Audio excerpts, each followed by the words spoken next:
il y a des artistes qu'on respecte. Il y en a qu'on admire. Et puis, il y a Busta Rhymes. Une tempête vocale, un monstre de scène, un génie visuel.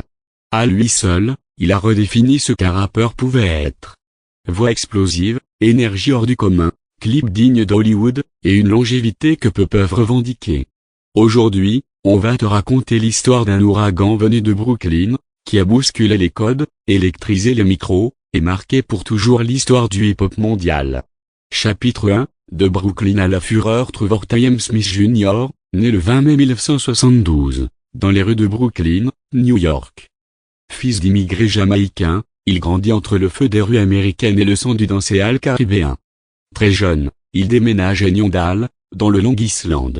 Mais peu importe l'endroit, partout où il passe, il laisse une trace. Une attitude, une voix, un charisme déjà brut. À l'école, il rencontre 6 futurs frères d'armes, Charlie Brown, Incodé, Cut Monitor Milo. Ensemble, ils forment un groupe légendaire, Leader of the New School. Premier album en 1991, A Future We Tout a Past. Mais très vite, un homme attire les projecteurs. Et ce n'est pas un hasard si Public Enemy lui donne son surnom, Busta Rhymes. Chapitre 2, la naissance d'une icône en 1996, le monde entier découvre le phénomène. Premier album solo, The Coming. Et là, le choc. Le titre Ouah. Goyou Check devient un tsunami sonore. Son flow est trop rapide, trop imprévisible, trop puissant. Personne n'avait jamais rappé comme ça. Et surtout, personne n'avait jamais vu un clip pareil. Busta Rhymes ne fait pas de la musique.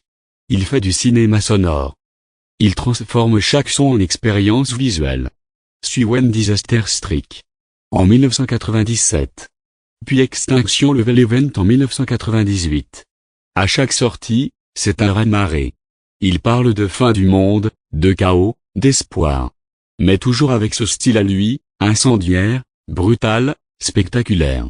Chapitre 3, l'artiste totalement libre. Busta, c'est pas un rappeur comme les autres. Il refuse les cases. Il dynamite les formats. Il peut passer de la douleur à la folie, de la rage à l'humour, du punchline à la poésie. Tout ça en quelques secondes. En 2000, il sort Anarchy. Puis Je ne sais et Ain't Safe No More. Les hits s'enchaînent. Jim Some More. Break Yannick. Passe The Courvoisier PT2. Iknowati ou Vent avec Maria Carey.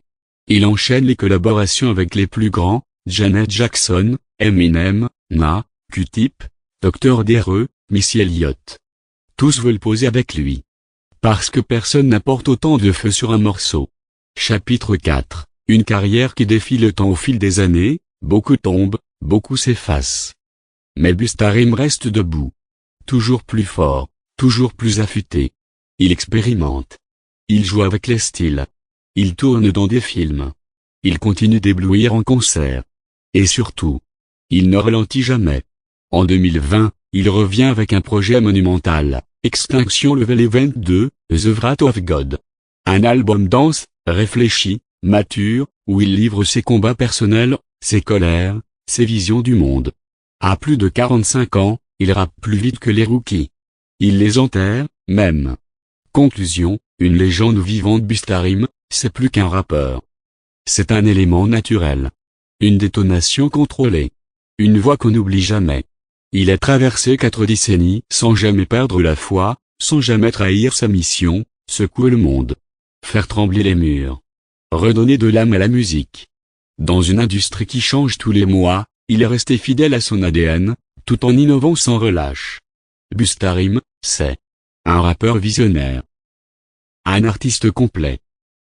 Un pionnier du son et de l'image. Et surtout, une icône éternelle du hip-hop. Si le hip-hop était un cri, il aurait la voix de Busta Rhymes. Respect au roi. Respect au feu. Respect au flow.